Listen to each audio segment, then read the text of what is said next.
আজকাল শিক্ষিত লোক ছেলে মেয়ে তো ঘরে ঘরেই আছে, কিন্তু সংস্কারী ছেলে মেয়ে, জ্ঞানী ছেলে মেয়ে খুব কম।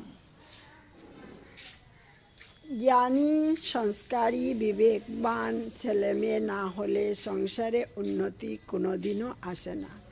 তাই এই সংস্কারী বা জ্ঞানী শিক্ষার সাথে সাথে সব ছেলে মেয়েদেরকে বিশেষ করে মায়ের কর্তব্য নিজের ছেলে মেয়েকে সংস্কারগুলোকেও শিক্ষা দেওয়া।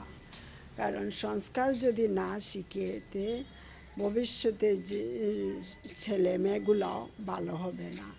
বা ওই যদি মেয়ে হয়, ও স্বামীর ঘরে গিয়ে শ্বশুর শাশুড়ি, দেওয়ার, ননদ, বাসুর ওদের সাথে কীভাবে কোন সংস্কারে চলবে ও জানবে না।